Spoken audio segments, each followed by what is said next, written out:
How you doing, my man? Thank you for the interview, man. Appreciate it. Yes, sir. All right, so just kind of want to get into a few questions because a lot of people don't really know the man behind the camera. Icon, Oliverjpro.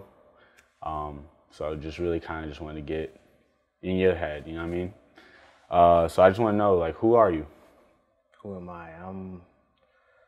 I'm a man of many things, but I feel like my purpose is to be a healing component. I'm a creative. I create, but I don't really accept any boxes. I'm not a photographer. I'm not a videographer. I'm a storytelling. So through the work that I produce, whether it's conceptual photography or whether it's films, it's to heal people, Right.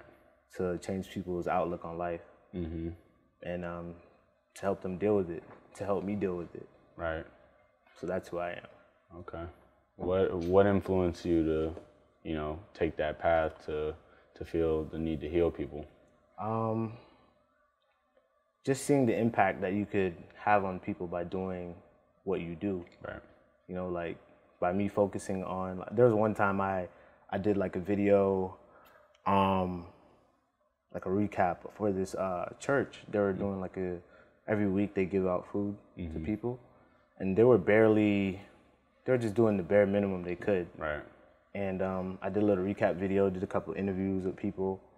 So I found out after that, they got funding because the video I did for them for free. I wasn't trying to get anything out of it. I just did it, but they got funding.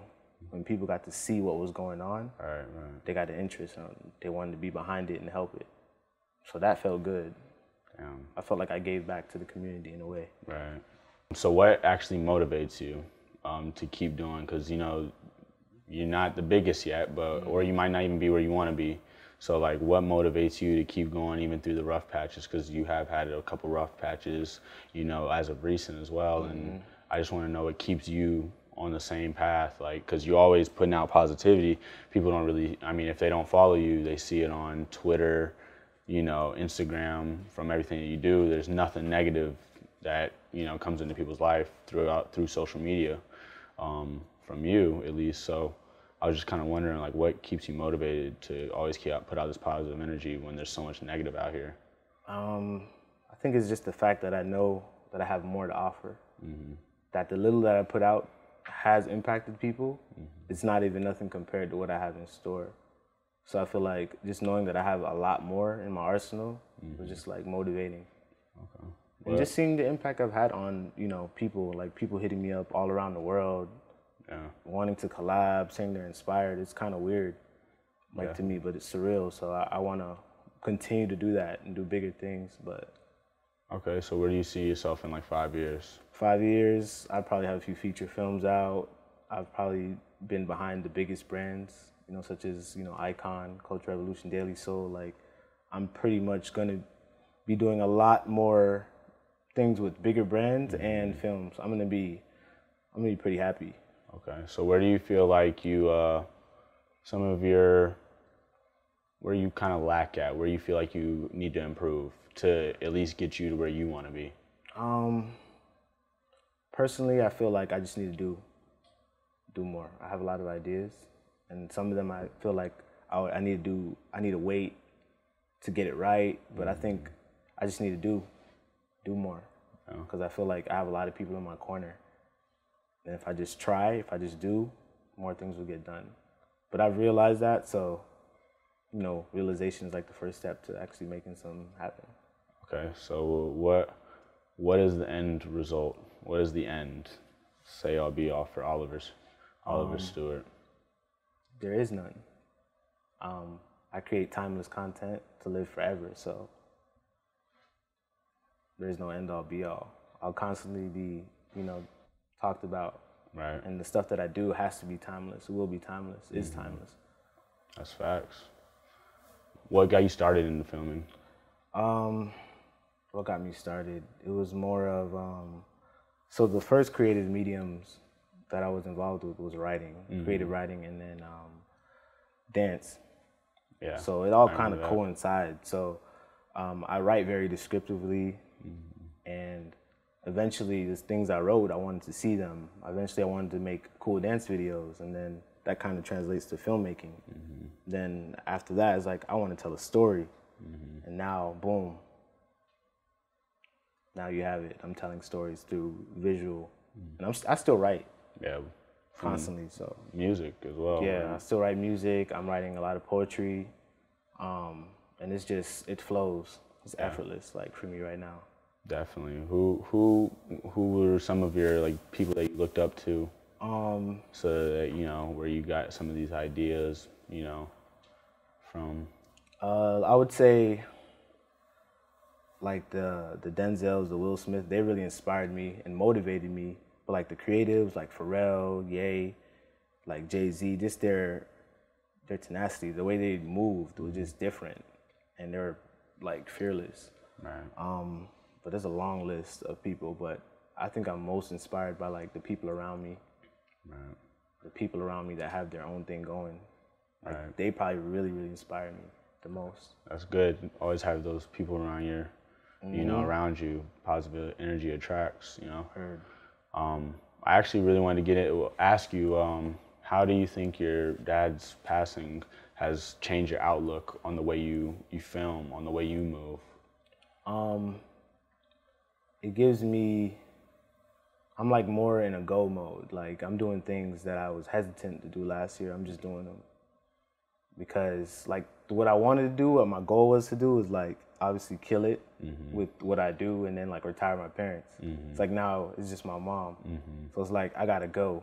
Like, everything has to work. There's no trial runs. Like, everything I do has to work. Right. There's no plan A, there's no plan B, there's just a plan. A plan. Wow. That's big. I fuck with that. Hefty bags. It's just a plan. Oh, bro, I'm inspired, bro. Jesus Christ. All right, so what a lot of people, you know, they may have seen on Twitter, you're a vegan. Yeah. How long have you been a vegan? Over a year and a half now. Over a year. And how have you liked it? What made you do that transition like that from eating meat to? I had a few friends that were vegan, and they always, you know, gave me the facts, gave me the ethical facts, and I wasn't with it at first. But then I wanted to make a change, and I figured it, like, if I could break a 20-year habit, then I can do anything. I mean, I've been doing it for 20 plus years, eating meat. So it's like, if I can do that, there's pretty much nothing that I can't do. So I literally broke a 20-year habit overnight. Cold turkey, went vegan, felt good ever since, never felt sick. And it's just like, nobody can't tell me I can't do anything. Right. Because I hear people every day saying they can't go vegan, they can't do this, they can't do that. And it's just like, excuses. I just broke that whole barrier in my mind. Right. So you think that's more mental? Yeah, it's mental. But, you know, there's a lot of good benefits for it. Right, definitely. And I mean, everybody sees, like, you're a pretty nature-based type of dude. You're really in one with the nature, from the floral prints to, you know, the very vibrant vibes that you put off in some of your work. Why do you feel the need to be so close to nature? What makes you, you know, really be in the trees and stuff like that? Well, plant-based poppy. First and foremost, I grew up in the yard.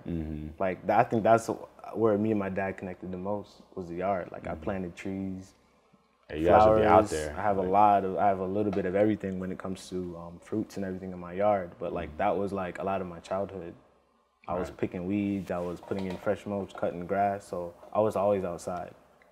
So I was always surrounded by beauty. So now it's a matter of me recreating that beauty for other people to see and enter my world, pretty much. Right, so then that probably those times that your dad probably helped with the Help Her Grow video that you did. It was crazy. I didn't even know how I even had the energy to even do that or do the showcase. Yeah. But yeah, I mean, we all saw it. You did a whole, you know, an event at the scene. And it was a really big thing, but you also took some flack on Twitter. I mean, people were trying to come at you crazy. But basically just help us understand, like, what your thought process is into the Help Her Grow, you know, the video, the concept, and what your thoughts were on people's reactions. So for me, Help Her Grow was me pretty much saying my piece, me me as a king saying like where I feel we should be, like where how I feel we should help our queens as in women. Right. And I felt like a lot of it's one-sided sometimes, you know, where guys should be doing all of this, the girls should be doing this, but it's just like I feel like we both can grow through the process of helping each other grow. So it was very like symbolic and it was really smooth. I did it a very practical set. I wanted it to be very real, nothing too special effects wise, but it was just showing how a guy could help a girl grow and grow in the process. And that's just like a big life lesson. That's big. That boy dropped a bar on my ass. God damn. I'm so glad we did this as the first video.